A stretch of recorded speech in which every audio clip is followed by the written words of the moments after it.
There's a nip in the air as we slip into the final part of what has been an extraordinary year, and the ATP, not to be left out, has wrapped up 2016 with some significant plot twists. The year began in Australia with a dominant Novak Djokovic claiming his 6th Australian Open, having just broken his own ATP ranking points record at the end of 2015. He continued his dominance, taking the Indian Wells Masters, which resulted in a stat where numbers 2 and 3, Murray and Federer at the time, could have combined their points and still not have had enough to pass Djokovic. 2016 was also a year where Novak became the only man to ever sweep both Indian Wells and Miami Open 3 consecutive times. Oh, that is incredible from the world number 1. Novak then beat Andy Murray in the final of the French Open, which made him the reigning champion of all 4 major tournaments, the famous Nole Slam. With this, he became the 3rd player in history to hold all 4 Slam titles at the same time, and the 1st player to win $100 million in prize money. But then, Wimbledon changed everything. With a 3rd round exit to Sam Querrey, his earliest exit in a Slam since '09. Massive win for Sam Querrey. And then, hark! A 1st round exit at the Olympics for our champion, felled by Juan Martín del Potro. Perhaps a sign of what was coming. A defeat by Stanislaw Wawrinka in the US Open. Finally, some cracks were starting to show in a man who held the number 1 spot for 223 weeks. Those cracks created some daylight into which Andy Murray stepped. Murray dismissed Novak with a straightforward, straight sets victory in the ATP Tour Finals, and after 11 years on the Pro Tour, he solidified his rise to the top of his sport, becoming only the 17th man to take the year-end number 1 spot on the ATP. The British public and sports journalists alike have already been hailing him the greatest British athlete of all time.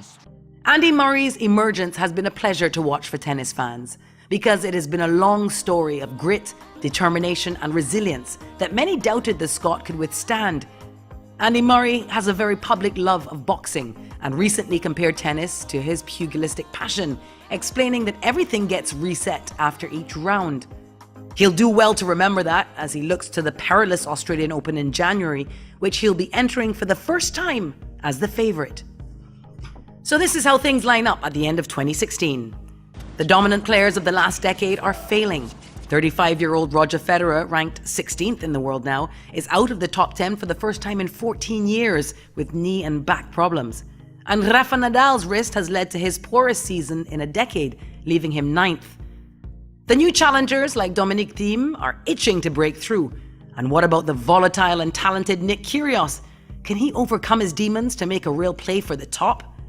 His latest fracas comes in the form of a snub from Tennis Australia, who failed to nominate the 21-year-old for the Newcombe Medal, Australia's top tennis award, after a 3-week suspension following his meltdown in Shanghai. His ranking of 13, however, is in no way a guide to his ability or form.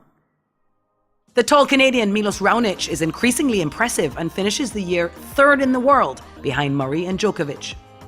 3-time major winner Stanislaw Wawrinka, he's still around at number 4, though he admitted that he's slowing down. Kei Nishikori, the 26-year-old Japanese, had a phenomenal year.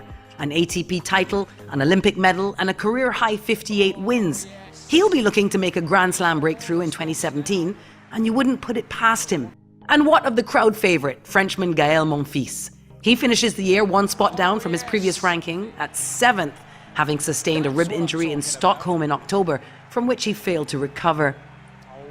The big serving Croat Marin Cilic also finds himself in the top 10, finishing 6th after a commanding performance to beat Nishikori in the ATP finals.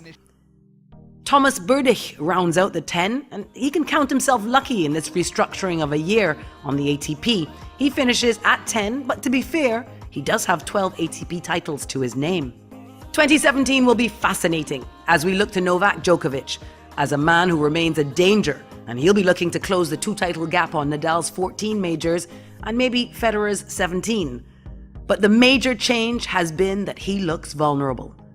And what is incontrovertible is that the reigning world number 1 Andy Murray will have advantage when they meet down under in January.